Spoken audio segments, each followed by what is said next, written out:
ലഹരിക്കെതിരെ അണിചേരാൻ സർക്കാരിൻ്റെയും പോലീസിൻ്റെയും എക്സൈസിൻ്റെയും എല്ലാം നിർദ്ദേശമുണ്ട് നമുക്ക്. ഇതിനായി സർക്കാർ ആവിഷ്കരിച്ചിട്ടുള്ള യോദ്ധാവ് എന്ന പദ്ധതിയിൽ ഓരോരുത്തരും പങ്കാളികളാകണം എന്ന നിർദ്ദേശവുമുണ്ട്. യോദ്ധാവ് എന്നാൽ സർക്കാരിൻ്റെ തന്നെ കീഴിലുള്ള ഒരു നമ്പറാണ്.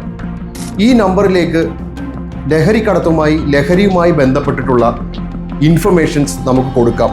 കൊടുക്കുന്നവരുടെ പേര് വിവരങ്ങൾ വളരെ അനോണിമസ് ആയിട്ട് സർക്കാർ സൂക്ഷിക്കുകയും ചെയ്യും.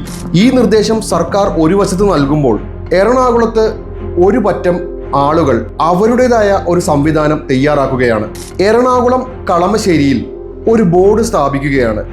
ലഹരി ഉപയോഗിക്കുകയും അത്തരത്തിൽ ഉപയോഗിക്കുകയായി സംശയം തോന്നുന്ന ആരെയും ഞങ്ങൾ തല്ലും, ചോദിക്കാൻ വരുന്നവരെയും തല്ലും. ഈ ബോർഡ് പരസ്യമായി സ്ഥാപിക്കുകയും ഈ കഴിഞ്ഞ ദിവസം വൈകുന്നേരം 7 മണിയോടുകൂടി ഭക്ഷണം വാങ്ങുവാനായി പുറത്തേക്കിറങ്ങിയ ഒരു യുവാവിനെ ഒരു ദാക്ഷിണ്യവുമില്ലാതെ ഒരു പറ്റം ആളുകൾ ഉപദ്രവിക്കുകയും ചെയ്യുന്ന ഒരു സാഹചര്യമുണ്ടായി. ഇതിനെതിരെ ഉപദ്രവം ഏറ്റുവാങ്ങിയ വ്യക്തി പരാതി നൽകിയിട്ടും നാളിതുവരെ കേസ് രജിസ്റ്റർ ചെയ്തിട്ട് പോലുമില്ല. സർക്കാരിൻ്റെ ലഹരി വിരുദ്ധ ക്യാമ്പയിനിൽ നമ്മൾ ഓരോരുത്തരും അണിചേരണമെന്ന നിർദ്ദേശം പാലിക്കേണ്ടത് നിയമം കയ്യിലെടുത്താവരുത്. ഇവിടെ സംശയത്തിന്റെ പേരിൽ ആൾക്കൂട്ട ആക്രമണങ്ങൾ നടത്താനോ ഏതെങ്കിലും തരത്തിൽ ഒരു വ്യക്തിയെ ഉപദ്രവിക്കാനോ ആരും നിർദ്ദേശിച്ചിട്ടില്ല.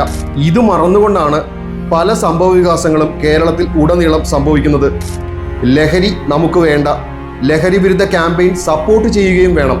എന്നാൽ അതിൻ്റെ പേരിൽ ഇവിടെ നിയമം കയ്യിലെടുത്ത് പ്രവർത്തിക്കാൻ ഒരു നിർദ്ദേശവും സർക്കാരോ പോലീസോ നൽകിയിട്ടില്ല. അത്തരത്തിലുള്ള അക്രമങ്ങൾ പൊതുജനങ്ങളുടെ ഭാഗത്തു നിന്ന് ഏതെങ്കിലും ഒരു വ്യക്തിക്ക് നേരിടേണ്ടി വന്നാൽ തീർച്ചയായും ആ ആൾക്കൂട്ടം നിയമത്തിൻ്റെ കീഴിൽ തെറ്റുകാർ തന്നെയാണ്.